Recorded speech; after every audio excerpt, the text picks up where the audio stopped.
Hello everyone. 26ನೇ ಪ್ರಶ್ನೆಯನ್ನ ಗಮನಿಸಿ. ಒಂದು ಚೀಲದಲ್ಲಿ 20 ಕೆಂಪು ಚೆಂಡುಗಳಿವೆ ಹಾಗೂ ಕೆಲವು ನೀಲಿ ಚೆಂಡುಗಳಿವೆ. ಚೀಲದಿಂದ ನೀಲಿ ಚೆಂಡು ತೆಗೆಯುವ ಸಂಭವನೀಯತೆಯು ಕೆಂಪು ಚೆಂಡು ತೆಗೆಯುವ ಸಂಭವನೀಯತೆಯ ಕಾಲರಷ್ಟಿದೆ, ಅಂದ್ರೆ 1/4 ರಷ್ಟಿದೆ. ಹಾಗಾದರೆ ಚೀಲದಲ್ಲಿ ನೀಲಿ ಚೆಂಡುಗಳ ಸಂಖ್ಯೆ ಹಾಗೂ ಒಟ್ಟು ಚೆಂಡುಗಳ ಸಂಖ್ಯೆಯನ್ನ ಕಂಡುಹಿಡಿಯಿರಿ ಅಂತ ಕೇಳಿದ್ದಾರೆ. ಸೊ ಇಲ್ಲಿ ಕೆಂಪು ಚೆಂಡುಗಳ ಸಂಖ್ಯೆ ಅಂದ್ರೆ ಇದರ ಸಂಖ್ಯೆ ಎಷ್ಟಿದೆ? 20.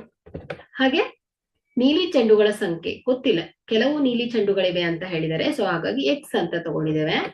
ಸೊ ಇಲ್ಲಿ ಒಟ್ಟು ಚೆಂಡುಗಳ ಸಂಖ್ಯೆ ಏನಾಗುತ್ತೆ ಹೇಳಿ, ನೀಲಿ ಚೆಂಡು ಮತ್ತು ಕೆಂಪು ಚೆಂಡುಗಳನ್ನ ಸೇರಿದಾಗ ನಮ್ಗೆ ಒಟ್ಟು ಚೆಂಡುಗಳ ಸಂಖ್ಯೆ ಸಿಗತ್ತೆ ಮಕ್ಕಳ ಚೀಲದಲ್ಲಿ ಇರುವಂತದ್ದು.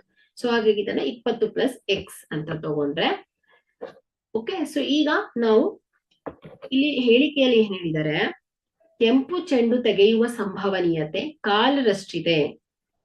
Okay.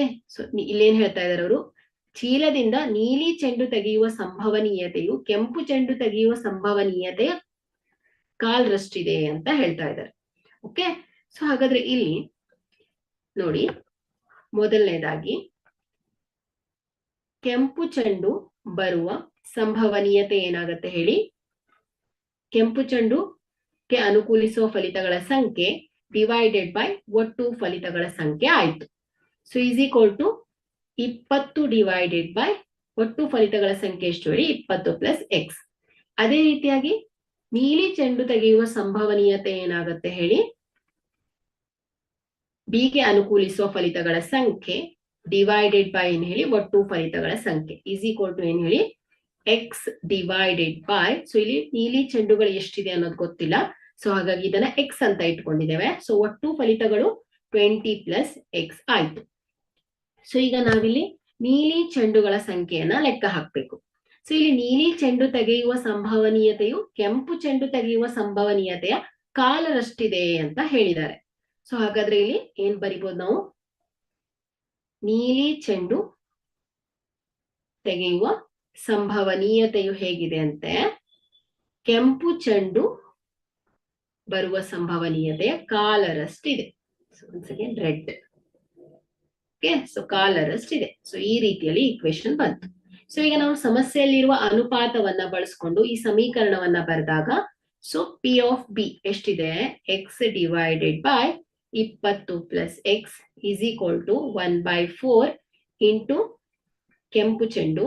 So 20 divided by 20 plus x. So ಇದನ್ನ ಸಿಂಪ್ಲಿಫೈ ಮಾಡಿದ್ರೆ x divided by 20 plus x is equal to, so 4 1 4 5 20.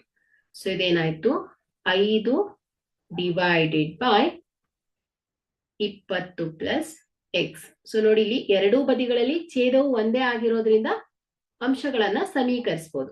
So ಹಾಗಾಗಿ ಇಲ್ಲಿ ಎಕ್ಸ್ ಈಸ್ ಈಕ್ವಲ್ ಟು ಎಷ್ಟಾಗತ್ತೆ ಮಕ್ಕಳೇ, 5 ಬಂದಿದೆ. ಓಕೆ.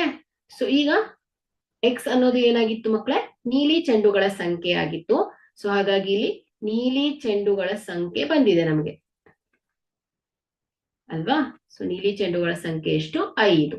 ಸೊ ಈಗ ನಾವು ಒಟ್ಟು ಚೆಂಡುಗಳ ಸಂಖ್ಯೆಯನ್ನ ಕ್ಯಾಲ್ಕುಲೇಟ್ ಮಾಡಬೇಕು. ಸೊ ಇಲ್ಲಿ ಒಟ್ಟು ಚೆಂಡುಗಳ ಸಂಖ್ಯೆ